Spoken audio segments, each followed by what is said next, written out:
Hey! Tambala na! At eto na sila, ang nag-iisang masugid na tagahanga ni Nicole Yala. Chris Chuper!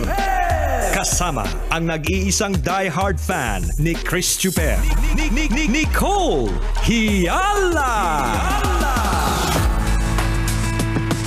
Mula sa Mahiwagang Burnay, ang kwento.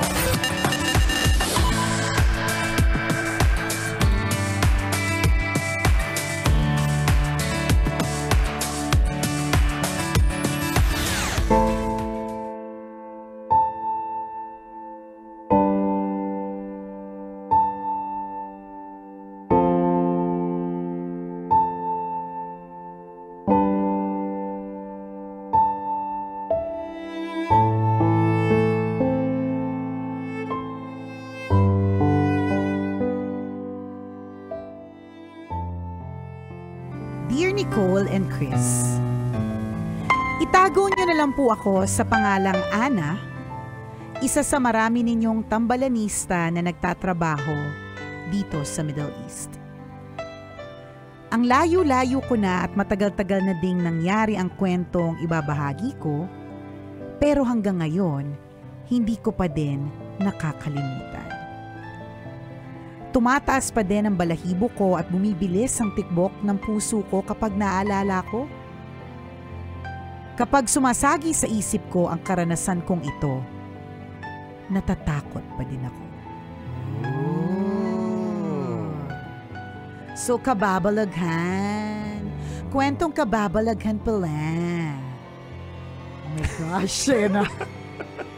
Gusto ko lang sabihin sa'yo na medyo lasing pa ako, partner. Wag mo akong gugulatin, ha? Hindi nga, pag lasing hindi masyadong talab. Ganun ba yun? Hindi ko sure sa akin.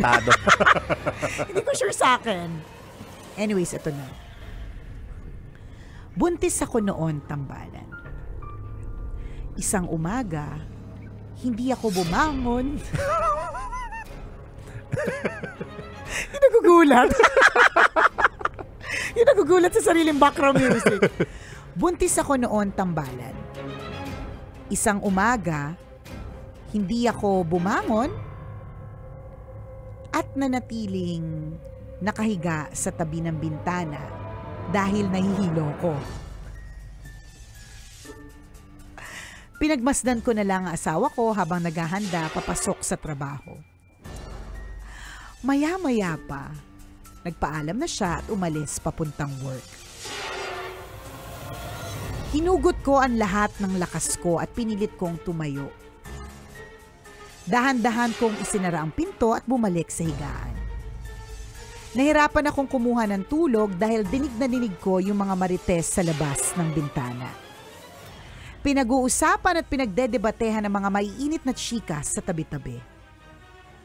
Dahil gusto kong magpahinga, lumipat ako sa kabilang dulo ng kama, yung side na malayo sa bintana at malapit sa pinto. Teka lang, partner, ha? May upuan kasi sa likod ko. Pili ko may uupo eh. Magulat ka, may katabi ka na pala dyan. Gusto kong alisin. Teka lang. Aalisin ko lang, ha. Inaaning na po. Naaning ako eh. Kanina man wala namang problema tong upuan na to eh. Yan. Meron. Teka lang. Naku, nilagay mo pa sa harap mo. Di lalo na.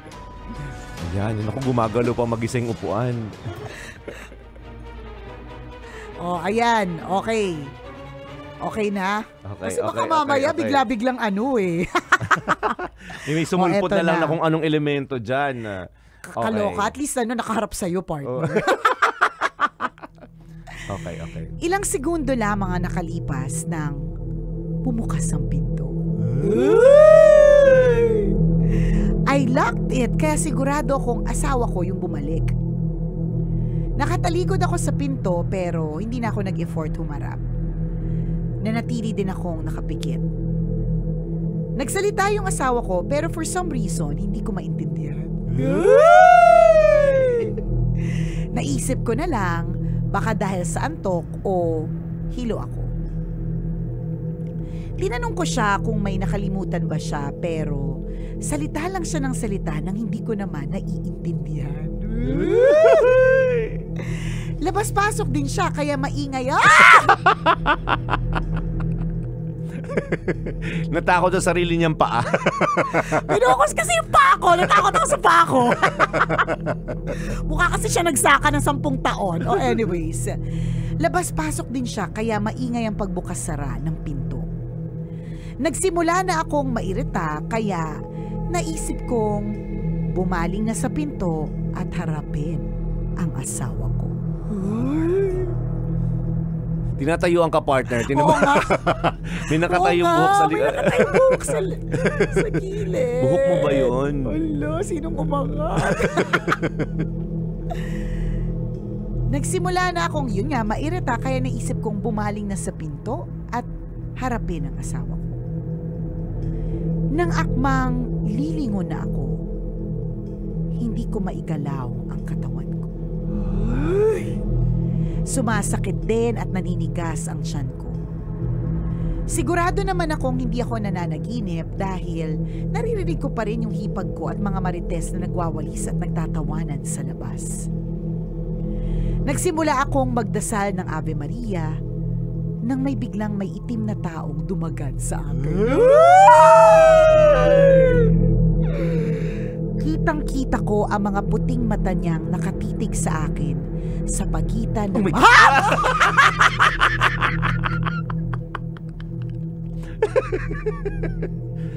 Alam mo, next year, ayoko na ng katatakutan stories. Kapag I grow a year older, hindi natin alam kung may condition pa ako sa okay lang, ano. may benefit sa company. Sagot ka, you're in good hands. No problem. 100% sagot ng company yan. Okay. Nagsimula akong... Ano ba nananakot ka eh? Nagsimula akong magdasal ng Ave Maria nang biglang may itim na taong dumagan sa akin. Kitang-kita ko ang mga puting mata niyang nakatitig sa akin sa pagitan ng mahaba at magulo niyang buhok. Sa bigat, hindi ako makahinga. Pakutsa niya akong sinasabayan sa pagdarasal. Boycott! Ipinikit ko ang mga mata ko at ipinagpatuloy ko ang taimtim. Makati yung binti ko. Hindi ko matatapos. Hindi ko matatapos. May kinamot lang ako sa binti ko. Makati eh. Ano ka eh? Huwag kang maraming galaw. Nag-i-imagine ako. Big na nga lang ako eh. Mahirap tiisin ng kati. Kaya napakamot paggamot mo na kasi yan eh. Hanggang ngayon, 44, magpa-44 ka na, may buni ka pa rin. Wala lagi nagkakape para hindi kinakabahan. Ayun na nga. Okay. Ay pinikit tahimik ko. Lang tayo, Tahimik ka lang. So ipinikit ko ang mga mata ko at ipinagpatuloy ko ang taimtim na pagdarasal. Kinagat ko din ang daliri ko sa kamay. Ganun ba yun?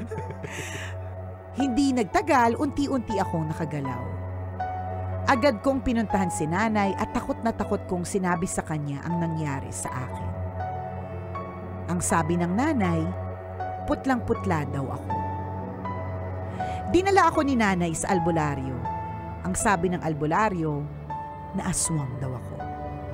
Meron din daw ibang nilalang na nakatira sa bahay ng asawa ko. Kapag buntis daw, sadyang lapitin ng mga aswang at kung ano-anong elemento dahil mabangos sa pang-amoy nila ang sanggol sa sinapupunan. Simula noon, mas lalo akong naging madasalin. Hindi na din ako nagpaiwang mag-isa sa bahay. Yan ang nakakawindang na kwento ko ni Cole and Chris. Sana ay hindi kayo masyadong natakot. Ang inyong tambalanista, Ana.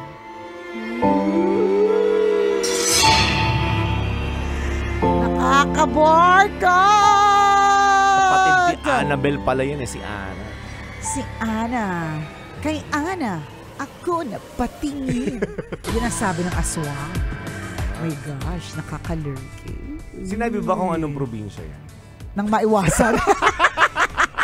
Nang hindi na pumunta, di Baka ba? sabihin, maganda doon na tourist spot. Malamang partner. Lahat naman daw ng mga lugar, may mga ganyan. Mga Diba? pang-aswang. Sa bagay, May yung mga- kapitbahay namin, inaswang yung asawa nung isa. Oo, correct. Anong probinsya yon, partner? Probinsya reveal naman dyan. Kasi walang piniling lugar. Oo, nagkakaaswangan. Hindi na kailangan pumuntang probinsya eh. Maynila parang ang dami ng aswang nagaganap. Diba? At hindi lang asawang inaaswang. Pera. Daming scammer ngayon. Pati sinampay. Correct! Inaswang din. Sa true. My gosh, kaya pala ang sabi ng writer natin, hanggang kailan ba gagawa daw ng mga nakakatakot na kwento? Kasi mag-isa lang daw siya habang nagagawa siya ng kwento. Nakakatakot nga naman Imagine talaga. niya din habang Diba? gumagawa siya. Habang sinusulat niya. At yun naman talaga nakakalurky mga kabisyo kapag ka nag-i-imagine tayo ng mga bagay-bagay. Pero ang mapupulot natin dito sa kwento ni Ana is that, sabi niya, 'di ba?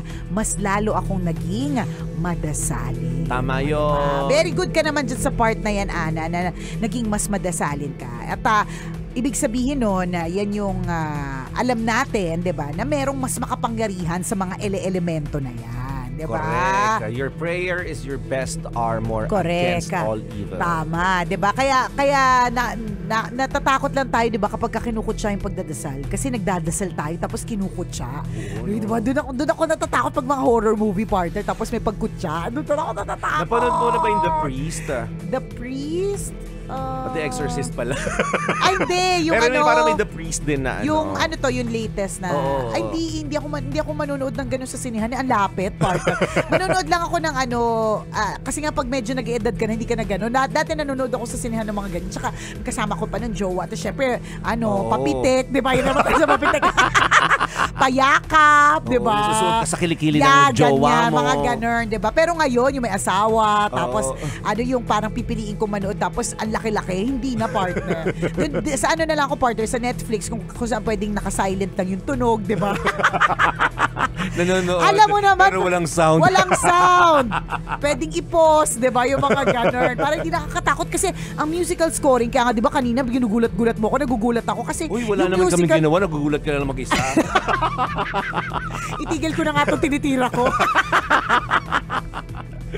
Nagugulat ka Nagugulat lang ng mag-isa. ginagawa. Yumukulang, kumamot na. Oo, ako talaga. Hindi kasi dahil yan sa musical score, partner. Okay. Tsaka di ba yung utak mo nag-i-imagine kapag ka nagkukwento, di ba, ini-imagine mo sa utak mo.